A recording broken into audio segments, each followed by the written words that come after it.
time, depending on where some people are, and it's just another beautiful day. I'm so grateful.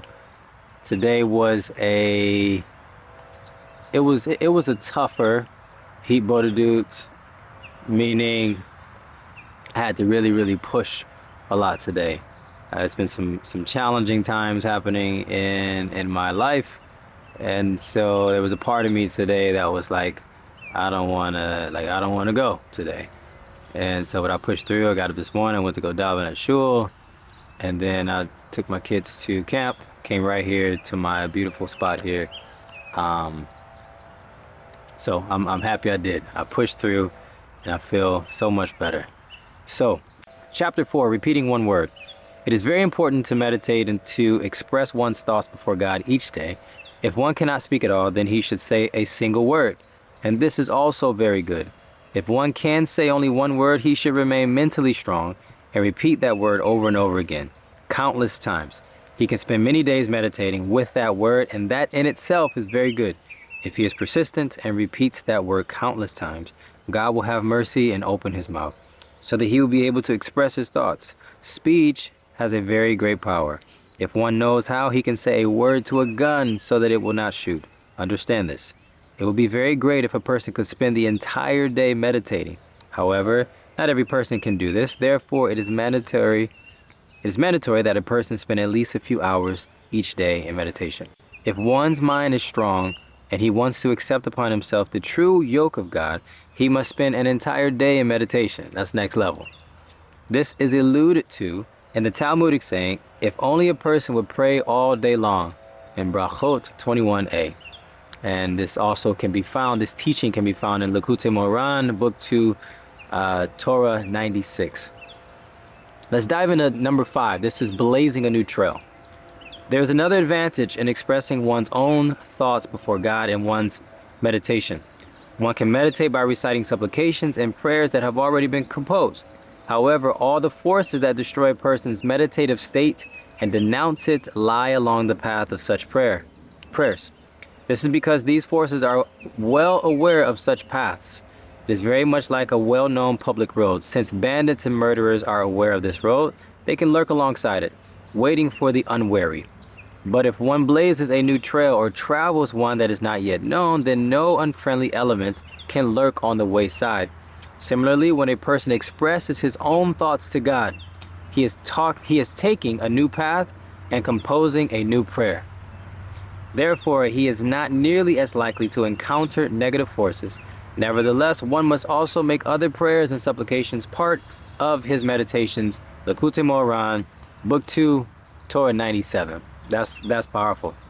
And that's one of the things I really love about Hitbodedut. I get a chance to make a new path. And because my Hitbodedut is different every single day. It's not the same thing. I don't talk to Hashem about the same thing every day. Some days I do, depending on where I am in my life. But most of the time, it's just different, right? Sometimes I start off with really just kind of building myself up and finding good points. And sometimes, depending on my day or where I am, sometimes I just go straight into Teshuvah. And I'm asking Hashem to forgive me for the wrong I've done. I'm asking Hashem for compassion. I spent some time doing that today. Just asking God to, allow us to really activate his attribute of mercy and to have mercy on all of us.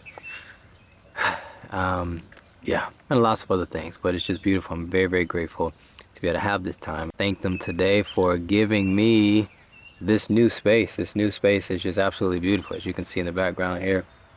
Absolutely beautiful. And so I'm grateful. Grateful. So let's keep it going. Chapter 6, opening the heart. Speech has a great power to awaken a person spiritually. Sometimes a person thinks that he has no heart and cannot reach a meditative state. Nevertheless, if he expresses himself with many words of awakening, supplications, and prayer, this speech itself will bring a revelation and awakening of his meditative powers and his soul. This is the meaning of the verse, "My soul came forth when he spoke." Song of Songs 5 and 6. It indicates that speech itself is a revelation of the soul and the heart.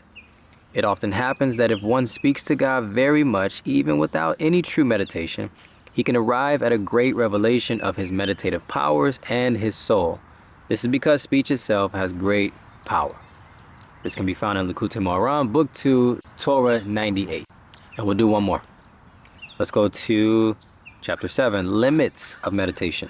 True meditation and self-expression before God are realized when a person does so to such a degree that he feels his soul is about to leave him and he is about to die. His soul is then bound to the body by nothing more than a hair-like thread due to the great longing and desire that he has toward God. The Talmud speaks of this, saying a person's prayer is not heard on high unless he places his soul in his hands. Ta'anit 8a. When a person meditates, he is helped by God. He can then express his thoughts before God just as a person speaks to a friend. One must accustom himself to converse with God just as he would with a teacher or friend. The whole world is filled with his glory, Isaiah 6:3, and God can be found in every place. This can also be found in Likutey Moharan, Book 2, Torah number 99. No man, whether great or small, can perfect himself except through meditation. The Rebbe spoke of many true holy men and said that all of them reached their spiritual levels only through meditation. Once he spoke of a simple man who was a grandson of the Baal Shem Tov. He said that this man was also constantly expressing his thoughts before God with profuse weeping. He explained that this is particularly true of the Baal Shem Tov's descendants, since the Baal Shem Tov himself was a direct descendant of King David. David's entire mode of service was to make his heart contrite before God at all times. This is the foundation of the book of Psalms that he composed. Likutey Moharan, Book 2, Torah number 100. And we will stop there, my friends, and we will pick up on tomorrow. Thank you for watching, and hopefully your Hitbodedut is getting stronger every day. We should all have more kavana, and may we all be drawn closer and closer to Hashem every single day.